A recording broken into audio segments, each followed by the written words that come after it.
जय हिंद दोस्तों। तो उम्मीद करते हैं आप सभी स्वस्थ होंगे, मस्त होंगे।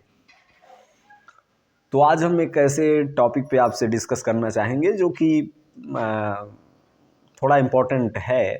और इम्पोर्टेंट बेसिकली हमारे यूथ जनरेशन के लिए है, हमारे लोगों के लिए है, जो कि चूँकि हम शिक्षा से जुड़े हुए हैं तो हम शिक्षा से ही बात करेंगे, शिक्षा जगत से ही बात करेंगे। और अभी हाल ही में आपने दिल्ली का चुनाव जो हुआ उसको देखा, तो उसमें एक बहुत चर्चित सीट आम आदमी पार्टी हारी। और बेसिकली वो सीट शिक्षा से जुड़ी हुई थी, तो हम उसी पे डिस्कस करते हैं। वो सीट थी हमारी माननीय अवध ओझा सर की, जो कि एक बहुत बड़ा व्यक्तित्व है, जिनका मतलब जो छवि है वो बहुत ही ब्रॉड छवि है।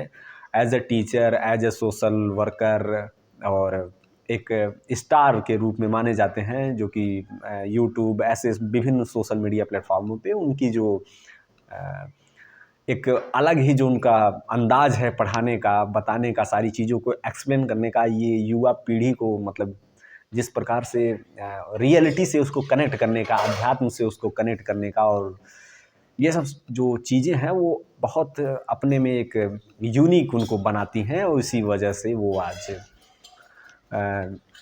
शिक्षा जगत से हट के थोड़ा राजनीति, जो भारत की राजनीति है वो भी दिल्ली जो कि भारत की राजधानी है, वहाँ पे अपना एक राजनीतिक कैरियर इस्टेब्लिश करने के लिए उन्होंने शिक्षा जगत से मतलब पढ़ाई लिखाई से थोड़ा हट के कुछ अलग करना चाहा। बट वहाँ की जो जनता है, जो सर्वे सर्वा मानी जाती है डेमोक्रेसी में, जो लोकतंत्र है हमारा, जो वहाँ के लोग हैं, उन्होंने उनको अपना जो प्यार था वो वोट के माध्यम से उन्होंने नहीं दिया, लेकिन उतना नहीं दिया जितना कि वो जीत सकते थे।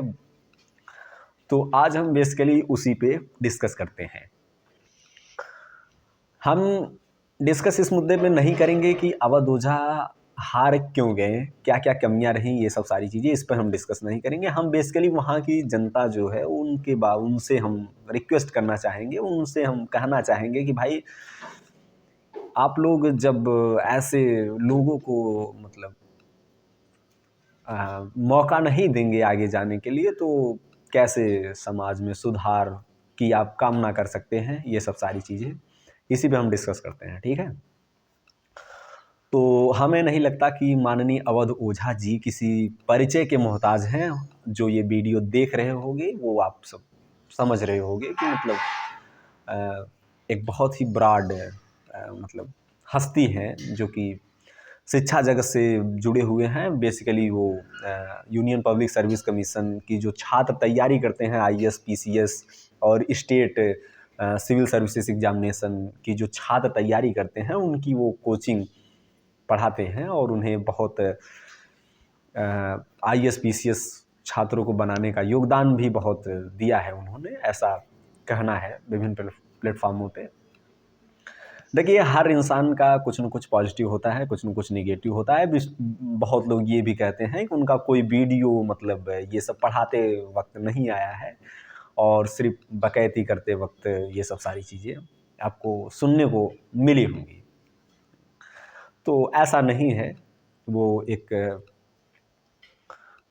मतलब उन्होंने देखा है, स्ट्रगल फेज़ देखा है, और कैसे एक बंदा यहाँ से लेकर वहाँ तक पहुँचा है। तो ज़ाहिर-सी बात है उसमें कुछ न कुछ तो खूबियाँ रही ही होंगी।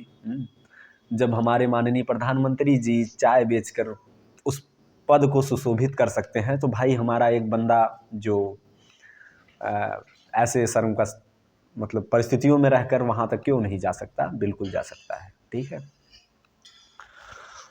तो हम बात करते हैं कि भाई अवध ओझा जब इतनी चर्चित व्यक्तित्व, एक हालाँकि आम कहना तो उचित नहीं होगा, बट एक आम चुनाव में इतनी दयनीय स्थिति से उन्होंने मतलब हार का सामना किया। हालाँकि वो उन्होंने कहा कि हमारे पास टाइम कम था हमें प्रचार करने का, ये सब सारी चीज़ें, बट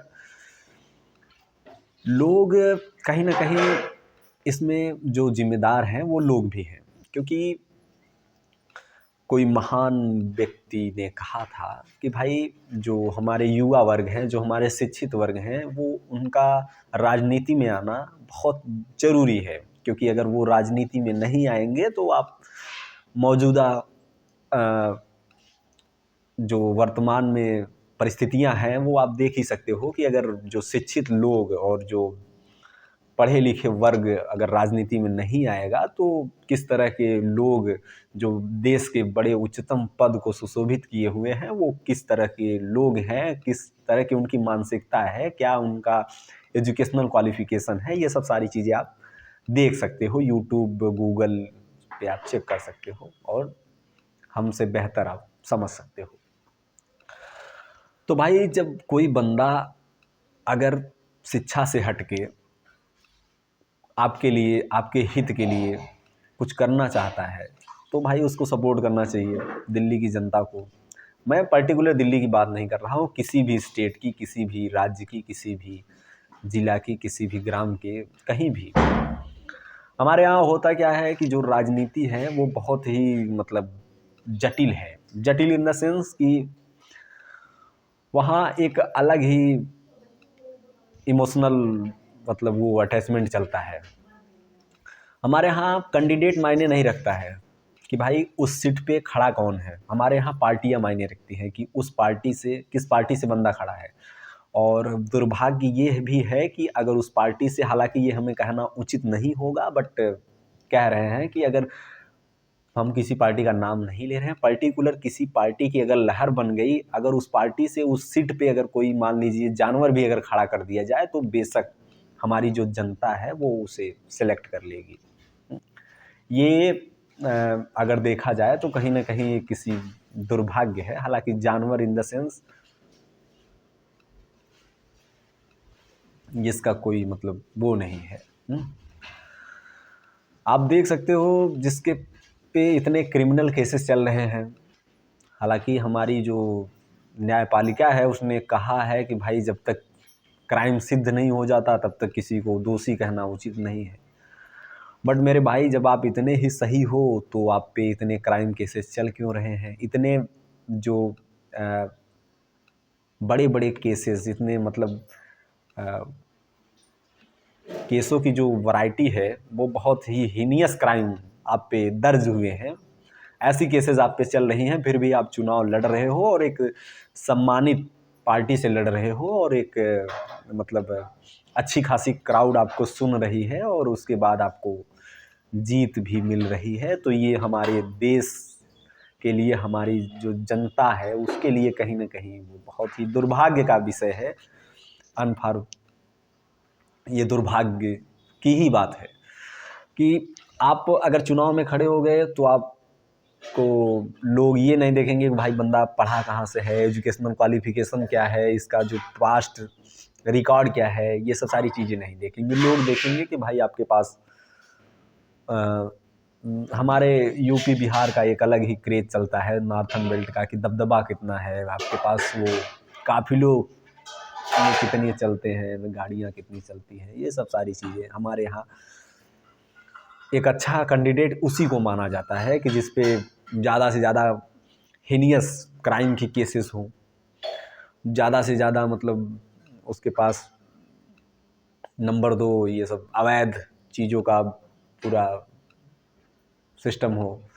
ये सब चीज़ें देख के हमारे यहाँ वोट दी जाती है कि भाई चलो ये कैंडिडेट बहुत ही सूटेबल माना जाएगा।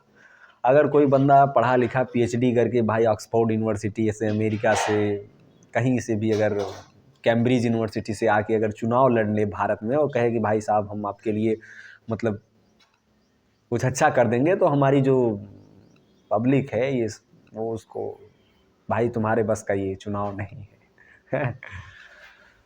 तो अगर ऐसे पढ़े लिखे लोग अगर राजनीति में आ रहे हैं तो हमारी उनका सम्मान करना चाहिए लोगों को, और उनको आगे प्रोत्साहित करना चाहिए। माननीय मुलायम सिंह यादव जी, उन्होंने भी अपना जो कैरियर था राजनीति का, उन्होंने एक शिक्षक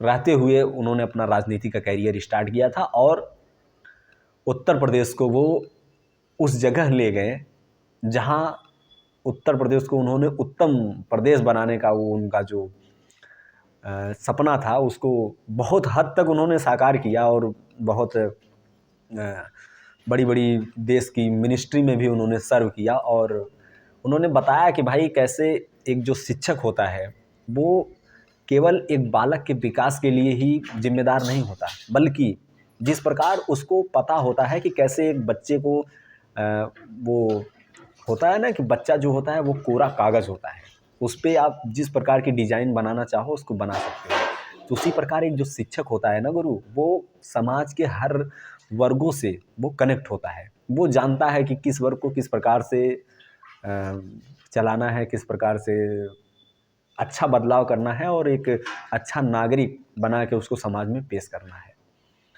इसलिए हमें नहीं लगता कि एक शिक्षक से अच्छा राजनीति में और कोई हो सकता है। क्योंकि देखिए एक चीज़, भले लोग ये कहने से इनकार करें कि बैकग्राउंड का कोई असर नहीं होता, कि आप भाई इंजीनियर हो, आप डॉक्टर हो, आप शिक्षक हो, या आप कोई डांसर हो, एक्टर हो, ऐसा करके आप राजनीति में अगर आ रहे हो तो लोग कहते हैं कि भाई बैकग्राउंड कोई मायने नहीं रखता, लोकप्रियता मायने रखती है। बट मेरा ये कहना है कि भाई बैकग्राउंड मायने रखता है।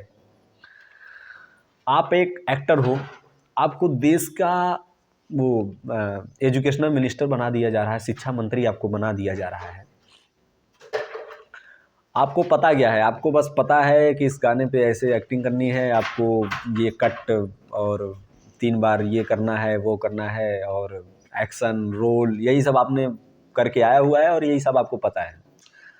आपको पता ही नहीं है कि हमारे जो कंट्री है, हमारा जो देश है, उसमें जो बुक चलती हैं वो कौन सी एनसीईआरटी चलती है, क्या चलती है, एनसीईआरटी है क्या, उसका फुल फॉर्म क्या है, और जो सीबीएसई बोर्ड है वो क्या कंडक्ट कराता है, एनटीए क्या कराती है, जो बड़े बड़े संस्थान हैं वो सब क्या कराते हैं, आपको इन सब चीज़ों के बारे में पता ही नहीं है। तो आप भाई, हालांकि जो देश की सच्चाई यही है कि जो पद है ऐसे बड़े बड़े जो मिनिस्ट्रीज़ का, उसको तो लोग ऑक्युपाई भले कर लेते हैं, बट जो उनके पीछे जो उनके पीए होते हैं वो सिविल सर्वेंट होते हैं, आईएएस पीसीएस होते हैं, वही लोग चलाते हैं। बस हमारे जो मंत्री जी हैं वो अपना एक फाइनल मोहर उस पे लगा देते हैं, बाकी डिसीजन तो उन्हीं का होता है। और अगर ऐसे शिक्षित लोग जाएं तो थोड़ा कुछ और बदलाव हो, थोड़ा वो शिक्षा पे बात करे सके बंदा।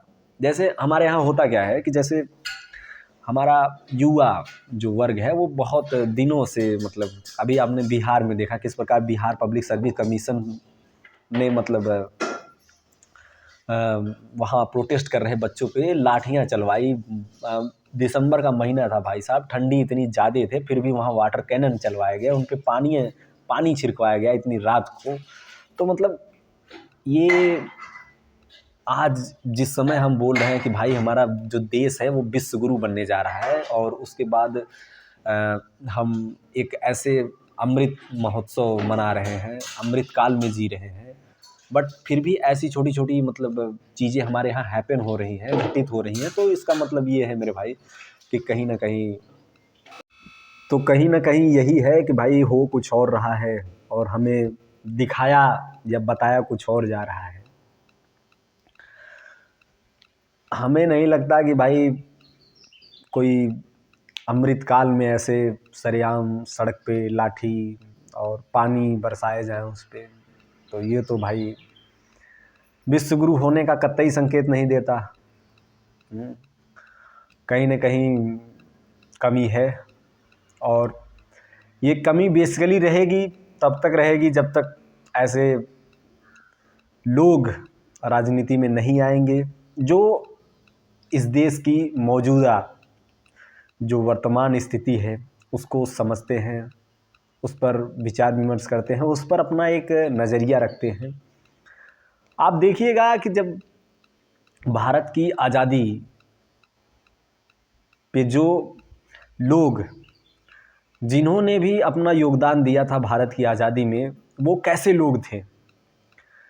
क्या वहाँ ऐसे लोग थे जो किसी धर्म को पर्टिकुलर प्रमोट कर रहे थे, किसी समुदाय को पर्टिकुलर प्रमोट कर रहे थे, या ऐसे लोग थे जो शिक्षित थे, जो कई कई यूनिवर्सिटी से बड़ी उच्चतम उच्चतम डिग्रियां हासिल किए हुए लोग थे, बड़े बड़े विदेशों से पढ़कर आए हुए लोग थे, बड़ी बड़ी संस्थाओं से जॉब करके आए हुए लोग थे, और जो विभिन्न देशों से भ्रमण करके वहाँ से सारी चीज़ें सीख कर आए हुए लोग थे। आप खुद अपना सर्वे करिएगा और हमें बताइएगा कि जो लोग भारत की जो स्वतंत्रता लड़ाई थी उसमें जो लोग भाग लिए थे वो कैसे लोग थे। वो अनपढ़ लोग थे, बेरोजगार लोग थे, या बाबा लोग थे, या शिक्षित लोग थे।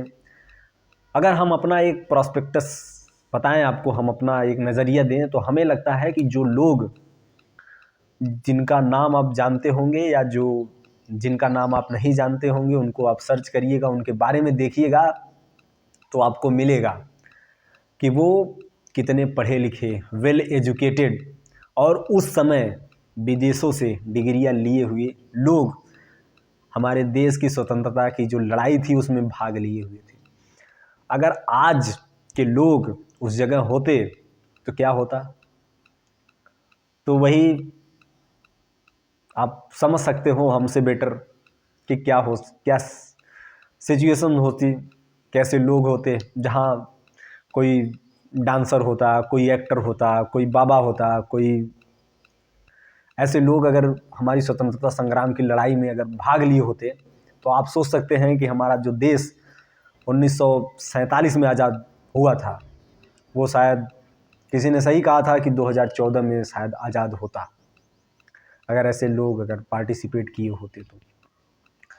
आप देखिएगा, आप सर्च करिएगा, और हमारा विनम्र निवेदन है आपसे कि भाई जो लोग ये सुन रहे हैं वो सोचे समझे कि भाई आज के समय में जो देखिए कोई भी समाज, हमने मतलब बहुत बार ये चीज़ कहा है कि कोई भी समाज को अगर आपको आगे ले जाना है तो वो बेसिकली एक शिक्षा ही एक ऐसा मार्ग है, शिक्षा ही एक ऐसा रास्ता है जिस पे चल के वो समाज जो है वो आगे जा सकता है।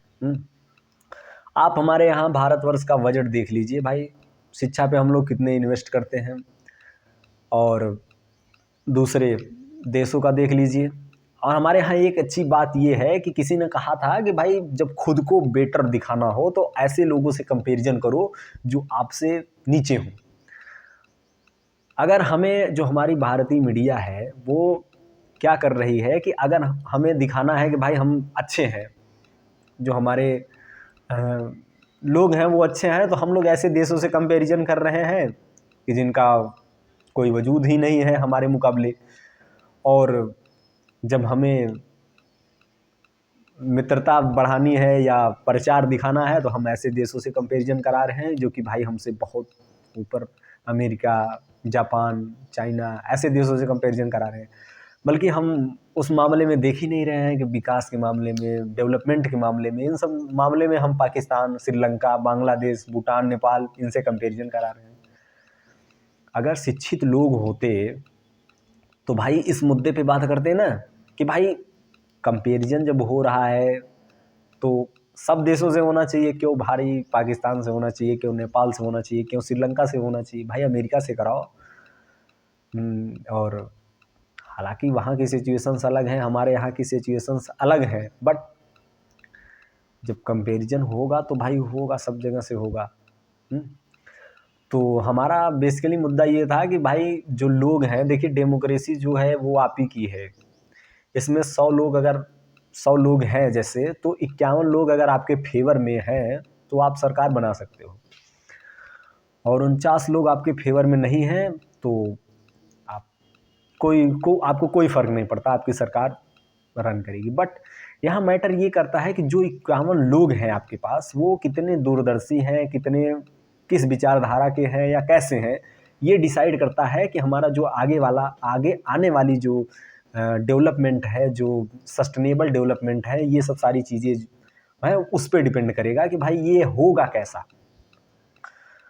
क्या पता जो 49 लोग हैं वो सही हो, या जो 51 लोग हों वो उतनी दूरदर्शी सोच न रखते हों, उतना न अपना, या ये भी हो सकता है कि जो 51 लोग हो वो अपने व्यक्तिगत फ़ायदे के लिए किसी पर्टिकुलर पार्टी या किसी पर्टिकुलर समूह का समर्थन कर रहे हों। 49 लोग ऐसे हों जो वास्तव में समझ रहे हैं कि भाई सिचुएशन ऐसी नहीं है जैसा हमें दिखाया जा रहा है। तो हमारी डेमोक्रेसी में गुरु यही एक सबसे बड़ी समस्या है, और हमें लगता है कि मतलब, तो ये आपको समझना है गुरु कि मतलब अगर कोई बंदा शिक्षित है, वास्तव में आपके हक के लिए मांग करता है, शिक्षा, स्वास्थ्य, रोजगार और इन सब सारी चीज़ों की बात करता है, तो कहीं न कहीं उसको मौका देना चाहिए। और उसको, क्योंकि भाई जब तक इंसान के पास पावर नहीं रहेगा, इंसान के पास पद नहीं रहेगा, तब तक वो कुछ बड़ा बदलाव नहीं कर पाएगा। हालाँकि अपने स्तर तो वो बदलाव कर ही रहे हैं कि एक शिक्षक ही इस समाज को एक बेहतर दिशा दे सकता है। उस लेवल पे तो वो अपना योगदान दे ही रहे हैं, बट अगर इस मामले में भी अगर उनको सम्मान दिया जाता, इतना जो वहाँ की जनता है उनसे प्यार मिला होता, तो शायद वो और भी बेहतर अपने आप को कर सकते थे। अपने उस जो समुदाय है, जो समाज है वहाँ का, उसको थोड़ा और अपलिफ्ट कर सकते थे। लेकिन अब भाई जब जनता को ही मतलब लगता है कि नहीं, इनको और शायद जनता ने ये कहा हो कि भाई आपको अभी और थोड़ा राजनीति में मतलब अभी और आपको जानने की ज़रूरत है, अभी आपको और समझने की ज़रूरत है। भगवान राम को भाई 14 साल लग गए थे राजा बनने के लिए, मतलब कि भाई आपको ये जानना है कि कैसे शायद अवध ओझा का भी ये जो टाइम है वो वनवास पीरियड चल रहा हो, और दिल्ली की जनता एक दिन उनको वो प्यार, वो सम्मान देगी जब वो समझेगी कि हाँ भाई उस काबिल है। बट अगर आपके भी यहाँ, आपके भी समझ, आपके भी परिवेश में अगर कोई ऐसा बंदा जो थोड़ा हट के विचारधारा रखता है या करता है, तो उसको आपको सपोर्ट करना चाहिए। क्योंकि राजनीति में जब तक अच्छे लोग आएंगे नहीं, तब तक ये जो गलत लोग चले गए हैं या गलत जिनकी जाने के बाद विचारधारा हो गई है, वो ऐसे ही समाज को मतलब अपनी उंगलियों पे नचाते रहेंगे, और जो उनका पद है, जो सम्मानित एक पोस्ट है, उसका ऐसा नाजायज़ फ़ायदा उठाते रहेंगे। जैसे आपने ईडी, सीबीआई इन सब मामलों में, इलेक्शन कमीशन के मामलों में देखा किस तरह की लोग नचाए जा रहे हैं। तो उम्मीद करते हैं हमसे आप बेटर नज़रिया रखते होंगे इन सभी मुद्दों पे। बस हम आपको एक वो जो अवगत करा रहे हैं कि भाई हाँ, ऐसे भी मुद्दे आपसे जुड़े हुए हैं, क्योंकि जिस ओर जवानी चलती है उस ओर जमाना चलता है।